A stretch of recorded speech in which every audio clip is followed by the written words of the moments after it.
आज मागवलेलं पार्सल एकदम थर्ड क्लास निघलं होतं. आता ते कसं ते पुढं सांगते, पण त्याआधी ना इकडं छान असं दळण करायचं होतं म्हणून डबा घासून ठेवला होता आणि ना पटकन दळण करायला घेतलं होतं. आता दळणमध्ये घाण नाही आहे, पण ना तरी पण त्याला थोडंसं साफ करून द्यावं लागतं बाबळीच्या बिया असल्यामुळे. आता ते कंप्लीट करून घेतलं आणि छान जेवण केलं. आता जेवणामध्ये आज एवढी सगळी व्हरायटी होती.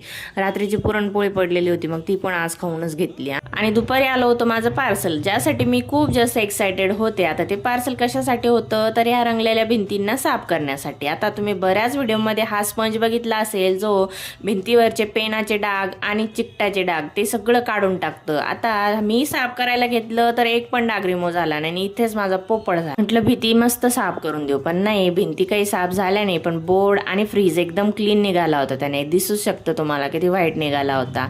आणि ही रिंग इतकी काळी झाली होती ना, त्याने व्हाईट निघाली होती. आता यासाठी कपडा आहे रिप्लेसमेंट, पण ठीक आहे, आता त्या स्पंजला यूज करावंच लागणार आहे ना, कसं नाही कसं. आणि इकडं मंडीत येऊन भाजीपाला घेतला आणि लाडूबाईने हट्ट करून फुटबॉल घेतला. भेटूया नेक्स्ट व्हिडिओमध्ये, तोपर्यंत बाय.